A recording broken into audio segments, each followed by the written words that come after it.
ഇനി കഴിക്കാൻ വല്ല എടുത്തു വയ്ക്കും. നല്ല വശം. ഞാനൊന്നും ഉണ്ടാക്കിയില്ല. അതെന്താ? ഞാനില്ല പച്ചക്കറിയൊക്കെ മേടിച്ചു തന്നാണല്ലോ. അതെ, പച്ചക്കറിയൊക്കെ ഉണ്ട്, പക്ഷെ ഞാൻ ആഹാരം ഉണ്ടാക്കിയില്ല. നീ ഇങ്ങനെ ഉണ്ടാക്കിയില്ലെന്ന് പറഞ്ഞുകൊണ്ടിരിക്കുക. അത് കാര്യം പറ.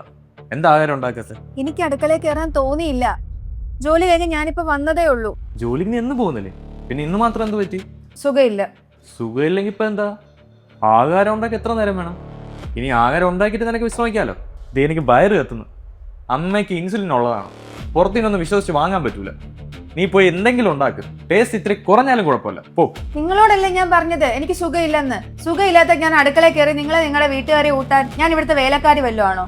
നിങ്ങൾ എനിക്ക് ശമ്പളം വല്ലതും തരുന്നുണ്ടോ? ഇവിടെ നീ എന്തൊക്കെ വട്ടാണ് ഈ പറയുന്നത്? രേഷ്മ, ആഹാരം എടുത്തു വയ്ക്ക്, എനിക്ക് മരുന്ന് കഴിക്കാൻ സമയമായി. ഇതേ അമ്മ വിളിക്കുന്നു. നീ പോയി പെട്ടെന്ന് എന്തെങ്കിലും ഉണ്ടാക്കി ഇരുന്ന് പൊലം പറഞ്ഞു. ജോലിക്ക് നീ എന്ന് പോകുന്നില്ലേ? പിന്നെ ഇന്ന് മാത്രം എന്ത് പറ്റി? സുഖമില്ല. സുഖമില്ലെങ്കിൽ ഇപ്പൊ എന്താ? ആഹാരം ഉണ്ടാക്കി എത്ര നേരം വേണം?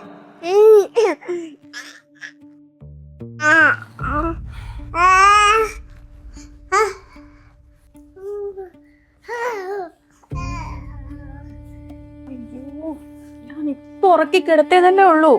നീ അതിനു മുന്നേ ഉണർന്നോ?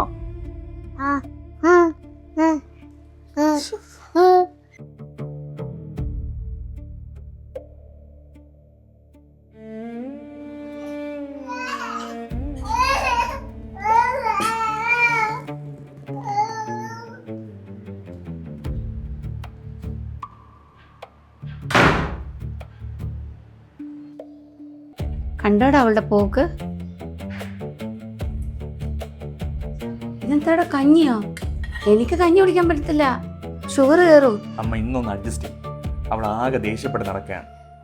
ഇന്നിനി വേറെ ഒന്നും ഉണ്ടാക്കാൻ പറയും. എനിക്ക് വയ്യ. അവൾക്കിതെന്ത് പറ്റി? എനിക്കറിയില്ല. സുഖമില്ലെന്ന് പറഞ്ഞ് റൂമിൻ്റെ അകത്ത് ഒറ്റ ഇരിപ്പായിരുന്നു. ജോലി ചെയ്യാനുള്ള മടി, അല്ലെങ്കിൽ ഹോട്ടലിൽ നിന്ന് ആഹാരം മേടിക്കാനുള്ള അടവായിരിക്കും. ഞാനൊക്കെ അവളുടെ പ്രായത്തിൽ ആഹാരം ഉണ്ടാക്കിയിട്ട് റൂമിന് പുറത്ത് കാത്തു നിൽക്കും ഭർത്താവ് വരാനായിട്ട്. ഇന്നത്തെ ഭർത്താക്കന്മാരെ പെൺപിള്ളേരുടെ കാല് പിടിക്കണം. ജോലി ഉണ്ടല്ലോ അവൾക്ക്, അതിൻ്റെ അഹങ്കാരമാണ്. കാലം മാറിയില്ലേ അമ്മേ? എന്നാലും ഞാൻ ഇടയ്ക്ക് ആലോചിക്കാറുണ്ട്, ഈ അടുക്കള പണിയിടയ്ക്ക് എവിടെ ഇത്രയും ദേഷ്യം കാണിക്കുന്നതെന്ന്. ഞാൻ ഓഫീസിൽ നിന്ന് വരുമ്പോൾ എവിടെ മുഖം വീർപ്പിച്ച് ഒറ്റ ഇരിപ്പാണ്. അവൾ ജോലിക്ക് പോയി കഴിഞ്ഞാലേ ഈ കൊച്ചിനെ നോക്കിയുള്ള ഇരിപ്പ് എനിക്ക് തീരെ അങ്ങ് പറ്റണില്ല. അവളോട് ജോലി രാജിവെക്കാൻ പറ.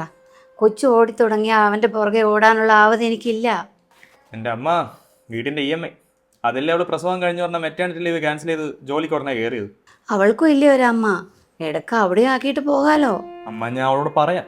പിന്നെ അവളുടെ വീട് ദൂരെയല്ലേ, അവളെ അതുവരെ ഓടി എത്തൂല. പിന്നെ കുഞ്ഞിനെ വിളിക്കാൻ എന്തിനും പോകണ്ടേ? കല്യാണം കഴിഞ്ഞാൽ വേറൊരു കുടുംബത്തിൽ കയറി ചെല്ലുമ്പം ആ പെണ്ണിനാണ് അവിടുത്തെ ഫുള്ള് ഉത്തരവാദിത്വവും. അതൊന്നും ഓർക്കാതെയാണ് രേഷ്മയുടെ ഇപ്പോഴത്തെ നടപ്പ്. കുറച്ചധികം ഓടിയാലേ ഇന്നത്തെ കാലത്ത് ജീവിക്കാൻ പറ്റൂ. ഞാൻ നോക്കട്ടമ്മ.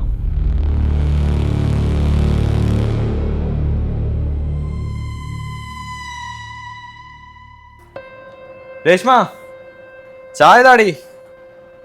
എനിക്ക് ടോയ്ലറ്റിൽ പോണം, പെട്ടെന്നുണ്ടോ? രേഷ്മ, ചായ എവിടെ? മനു, നീ ഒന്ന് പുറത്തേക്ക് വന്നേ.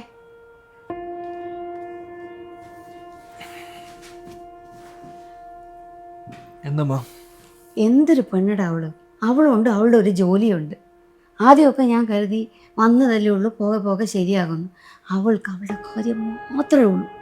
എത്ര നേരമായി ഞാൻ വിളിക്കുന്നു ചായ ചായ എന്നും പറഞ്ഞു. അമ്മ ഇങ്ങനെ പറയല്ലേ, അവളും ശമ്പളം വാങ്ങുന്നല്ലേ, അവളെ പ്രോജക്റ്റ് പറ്റി നടക്കുന്ന സമയമായിരിക്കും. പിന്നെ എന്തിനാണ് അവൾ കല്യാണം കഴിച്ചത്? ഏത് നേരവും ജോലി ജോലി ജോലി. വീട്ടിലെ കാര്യങ്ങളൂടെ നോക്കണം, അതാണ് പെണ്ണ്. നീ ഇങ്ങനെ അവളുടെ താളത്തിനോട് തുള്ളിക്കോ, അതാണ് അവൾ തലയിൽ കയറി നിരങ്ങുന്നത്.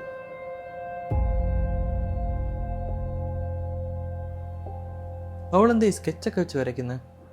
രേഷ്മ, എന്തായിരുന്നു അവിടെ? Meal preparation chart. എന്താ? ഒന്നുമില്ല അമ്മ, വളരെ സിമ്പിളാണ്. നമ്മൾ സ്കൂളിൽ സബ്ജക്റ്റ് ടൈം ടേബിൾ ഒക്കെ ഉണ്ടാക്കത്തില്ലേ, അതുപോലെ ഒരാഴ്ച വീട്ടിൽ എന്തൊക്കെ ഉണ്ടാക്കണമെന്ന് മുൻകൂട്ടി തീരുമാനിച്ച് ചാർട്ടിൽ എഴുതി ഒട്ടിക്കാം. എന്നിട്ട് നേരത്തെ തന്നെ അതിനുള്ള മലക്കറി കട്ട് ചെയ്ത് ഫ്രിഡ്ജിൽ വെക്കാം. അല്ലെങ്കിൽ കറികൾ ഉണ്ടാക്കി കണ്ടെയ്നറിൽ വെക്കാം. നമുക്ക് ആവശ്യമുള്ളപ്പോൾ അതെടുത്ത് ഉപയോഗിക്കാം. പക്ഷെ രേഷ്മ, ഒരാഴ്ചകൾ ആഹാരം ഉണ്ടാക്കി ഫ്രിഡ്ജിൽ വെക്കുന്ന അത്ര നല്ലതൊന്നുമല്ല. അയ്യേ, എനിക്കതൊന്നും കഴിക്കാൻ പറ്റില്ല, ഞാൻ പറഞ്ഞേക്കാം. അത് മാത്രമല്ല, ഞായറാഴ്ച നീ ഒറ്റ നിപ്പിന് ഇതെല്ലാം ഉണ്ടാക്കണ്ടേ? അത് ജോലിക്ക് പോകുന്നവർക്ക് എളുപ്പമാണെന്ന് കേട്ടിട്ടുണ്ട്. എനിക്കൊരു നല്ലതായിട്ട് തോന്നുന്നില്ല. ഉണ്ടാക്കി ഫ്രിഡ്ജ് വെക്കണമെന്ന് നിർബന്ധമൊന്നുമില്ല. പക്ഷെ ആഴ്ചയിൽ ഓരോ ദിവസത്തെ മെനു അറിയാമെങ്കിൽ നമുക്ക് ബാക്കി കാര്യങ്ങളൊക്കെ എളുപ്പത്തിൽ റെഡിയാക്കാമല്ലോ മെനു. ആ, അതും ശരിയാണ്. അപ്പൊ നാളെ രാവിലെ ചായയും ബ്രേക്ക്ഫാസ്റ്റ് ഇഡ്ഡലി സാമ്പാറും. ഇഡലി വേണ്ട മോളെ, ദോശ മതി. അതാവുമ്പോ അമ്മയ്ക്ക് ചൂടോടെ 2 കഴിക്കാം. ആയിക്കോട്ടെ, അത് അമ്മ ഉണ്ടാക്കണം. ഉച്ചക്കത്തെ ലഞ്ച് ചോറ്, രസം, തോരൻ മനു ഉണ്ടാക്കും. രാത്രിത്തെ ഗോതമ്പ് ഉപ്പുമാവ് ഞാൻ ഉണ്ടാക്കാം. വൈകുന്നേരത്തെ ചായയും കടിയും അമ്മയ്ക്ക് വേണമെങ്കിൽ അമ്മ എന്നെ ഉണ്ടാക്കിക്കോ. ഇവളെന്തൊക്കെയാ ഈ പറയുന്നത് മോനെ? എന്തേ, മെനു ഇഷ്ടമായില്ലേ? ഞാൻ അടുക്കളയിൽ ഒറ്റയ്ക്ക് കയറുമ്പോഴാണല്ലോ നിങ്ങൾക്കൊക്കെ ഓരോ ഇഷ്ടങ്ങള്. മെനു, റൂൾസ് ആൻഡ് റെഗുലേഷൻസ്, അപ്പത്തിന്റെ സൈഡ് മൊരിയണം, ദോശയിൽ 10 കുഴിയെങ്കിലും മിനിമം വേണം. നിങ്ങളുടെ ഒക്കെ ഇഷ്ടങ്ങൾ ചേർത്തുണ്ടാക്കിയ മെനു ആണിത്. അപ്പോ ഓഫീസിൽ പോകുന്ന ഞാൻ രാവിലെ എണീറ്റ് നിനക്ക് ബ്രേക്ക്ഫാസ്റ്റ് ഉണ്ടാക്കണം, വയ്യാത്ത അമ്മ നിനക്ക് ലഞ്ച് ഉണ്ടാക്കണം. അതാണ് നിന്റെ മീൽ പ്രിപ്പറേഷൻ അല്ലേ? എന്തൊരു പെണ്ണാണിത്? ഇവിടെയാണോ നീ ഇത്ര കാര്യമായിട്ട് ഇഷ്ടപ്പെട്ടെന്ന് പറഞ്ഞ് കെട്ടിക്കൊണ്ടുവന്നത്? നിങ്ങൾക്ക് മാത്രമേ ജോലിയും വയ്യായികയൊക്കെ ഉള്ളോ? എനിക്കൊരു കൊച്ചുണ്ട്, അടുക്കളയിൽ ജോലിയുണ്ട്, പുറത്ത് വേറൊരു ജോലിയുണ്ട്, എനിക്കും വയ്യായികളുണ്ട്. പ്രസവം കഴിഞ്ഞ് അധികം നാൾ റെസ്റ്റ് പോലും എടുക്കാതെയാണ് ഞാൻ നിങ്ങളുടെ EMIക്ക് വേണ്ടി ജോലിക്ക് കയറിയത്.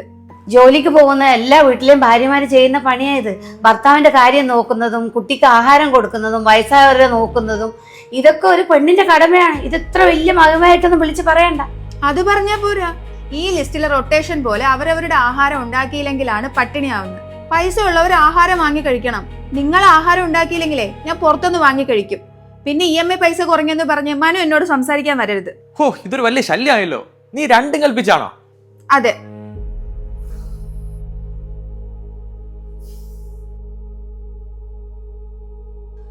ചേച്ചി, എന്നെ രാവിലെ അളിയൻ വിളിച്ചിരുന്നു. ചേച്ചി എന്തിനാ അവിടെ സമരം ചെയ്യണം? അളിയൻ ഭയങ്കര ദേഷ്യത്തിലാണല്ലോ. ആൾക്കാരും അടുത്ത് പണ്ടാരം അടങ്ങുമ്പോഴല്ലേ സമരത്തിനൊക്കെ ഇറങ്ങുന്നത്. ഞാനും ഇപ്പൊ ഏതാണ്ട് അതേ അവസ്ഥയിലാണ്. എൻ്റെ കുഞ്ഞിനേക്കാൾ ഡിമാൻഡാണ് ബാക്കി 2 മുതിർന്നവർക്ക്. അതിൻ്റെ കൂടെ ഇവിടെ ജോലിക്ക് വരണം. ഇവിടുത്തെ പ്രഷറാണെങ്കിൽ താങ്ങാൻ വയ്യ. കിട്ടുന്ന ശമ്പളം ആണെങ്കിൽ ഉപയോഗിക്കാൻ അനുവാദം ഇല്ലടാ, EMI അടയ്ക്കണമെന്ന്. എനിക്ക് മടുത്തെല്ലാം കൂടെ. ചേച്ചി ജോലിക്ക് പോകുമ്പോൾ അവിടുത്തെ അമ്മ ചേച്ചിയെ കൊച്ചിനെ നല്ലപോലെ നോക്കണില്ലേ? അതുമല്ല, ചേച്ചി ലേറ്റ് ആകുമ്പോൾ ചേട്ടനല്ലേ ഉണ്ടാക്കുന്നത്. അപ്പോൾ പിന്നെ അവർ ചേച്ചിയെ സപ്പോർട്ട് ചെയ്തിരുന്നത് എങ്ങനെ പറയാൻ പറ്റും? അളിയ നല്ല ദേഷ്യത്തിലാണ്. ചേച്ചി ഈ വാശി വെച്ച് ഓരോന്നൊക്കെ കാട്ടിക്കൂട്ടും. അവസാനം വലിയ വിഷയങ്ങളാവും. പിന്നെ ചേച്ചിയുടെ ഈ വാശി മാത്രമേ കൂട്ടുകയാണോ? നീ എന്താ എന്നെ ഭീഷണിപ്പെടുത്തുവാണോ? ചേട്ടൻ നിന്നെ വിളിച്ചതും ഭീഷണിപ്പെടുത്തിയതും ഒക്കെ എന്നെ മെരുക്കാനുള്ളൊരു അടവാണ്. ആ നേരം മതിയായിരുന്നല്ലോ എന്നോട് ഒന്നൊന്ന് സംസാരിച്ച് എന്നെ ഒന്ന് സഹായിക്കാൻ. അത് പറ്റില്ല. അയാൾ മാത്രം ജോലിക്കാരൻ, സമ്പാദിക്കുന്ന ആൾ. ഞാൻ എൻ്റെ കടമ ചെയ്യുന്നു. ഭർത്താവിനെ സഹായിക്കാനും കുടുംബം മുന്നോട്ട് പോകാനും മാത്രം ജോലി നോക്കുന്നു. ഇനി എനിക്ക് വയ്യടാ. മനു എന്താന്ന് വെച്ചാ ചെയ്യട്ടെ. അതിന് ചേച്ചി സമരം ചെയ്യേണ്ട കാര്യം എന്തിനാണ്? എടാ, ഞാൻ എത്ര പറഞ്ഞാലും അവര് കേൾക്കത്തില്ല. എനിക്ക് സുഖമില്ലെന്ന് പറഞ്ഞാൽ പോലും അവർക്കുള്ള ആഹാരം ഉണ്ടാക്കി വെച്ചിട്ട് കിടക്കാൻ പറയും. ജോലിക്ക് പോകാൻ വയ്യെന്ന് പറഞ്ഞാൽ ശമ്പളത്തിന്റെ കണക്ക് പറയും. രാത്രി ലഞ്ച് തന്നെ ഡിന്നർ ആക്കാന്ന് പറഞ്ഞാൽ ചോറ് വേണ്ട, ഷുഗർ വരും, ചപ്പാത്തി തന്നെ വേണോന്ന് പറയും. കൊച്ചിന് സുഖമില്ലാതായാൽ പോലും ആരും കൊണ്ടുപോകത്തില്ല. ഞാൻ തന്നെ കൊച്ചിനെ കൊണ്ടുപോയി ഹോസ്പിറ്റലിൽ കാണിച്ച് തിരിച്ച് ജോലിക്ക് വരണം. ഞാനൊന്നും നടു നിവർത്തി കിടക്കുന്നത് എപ്പോഴാന്ന് പോലും എനിക്കറിയത്തില്ല. നിനക്കിതൊന്നും പറഞ്ഞാൽ മനസ്സിലാവത്തുമില്ല. നീ പറഞ്ഞ അവരുടെ സഹായം ഉണ്ടല്ലോ മനു ലേറ്റ് ആവുമ്പോൾ എന്നെ കൊണ്ടാക്കുന്നത്, അത് എന്നോടുള്ള സ്നേഹം കൊണ്ടല്ല, അന്നത്തെ ശമ്പളം പോവാതിരിക്കാന്. അമ്മ കൊച്ചിനെ നോക്കുന്ന കാര്യം നീ പറഞ്ഞില്ലേ? അമ്മയ്ക്കും കൊച്ചിനുമുള്ള ആഹാരം എല്ലാം ഉണ്ടാക്കി വെച്ചിട്ടാണ് ഞാൻ ജോലിക്ക് വരുന്നത്. ഞാൻ തിരിച്ച് ജോലി കഴിഞ്ഞ് വന്ന അമ്മ പിന്നെ കുഞ്ഞിന്റെ കാര്യം നോക്കത്തേ ഇല്ല. ഫ്രീ ആയിട്ട് ഡ്യൂട്ടി ചെയ്യുന്ന പോലെയാണ് അമ്മയുടെ ആറ്റിറ്റ്യൂഡ്. ചേച്ചി ഈ വാശിയും വച്ചിട്ട് മുന്നോട്ട് പോകാനാണ് തീരുമാനിച്ചിരിക്കുന്നത്? അതെ. എന്നാ പിന്നെ ഇനി വരാനുള്ളതൊക്കെ ചേച്ചി ഒറ്റയ്ക്ക് നേരിടും. എനിക്കൊന്നും പറയാനില്ല. കഴിക്കാം.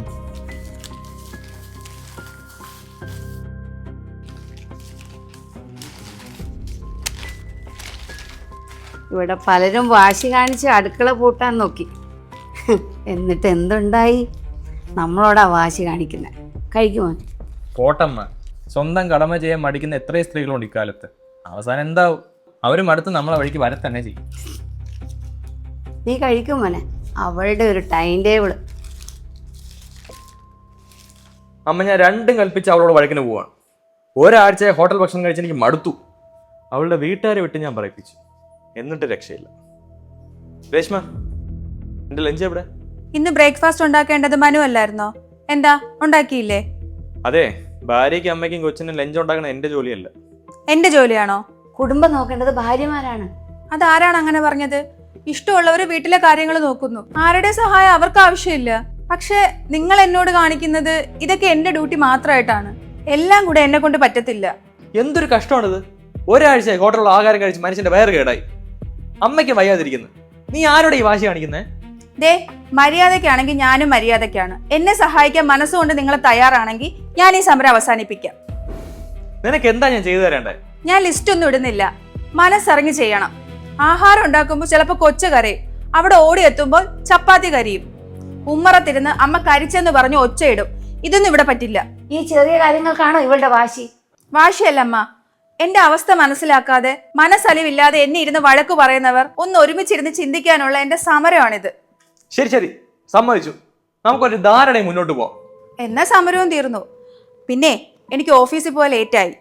അപ്പോൾ ലഞ്ച് ഞാൻ ഉണ്ടാക്കിക്കോളാം. അപ്പോൾ ഡിന്നർ ഞാൻ വന്നിട്ടുണ്ടാക്കാം.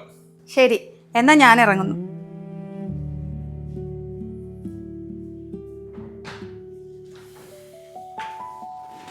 നീ എങ്ങോട്ട് പോകുന്നു? ഡിന്നറിന് വേണ്ടിയുള്ള മീല് പ്രിപ്പയർ ചെയ്യും. അല്ലെങ്കിൽ ജോലി കഴിഞ്ഞ് വരുമ്പം എനിക്ക് സോഫയിൽ എണീക്കാൻ പറ്റും.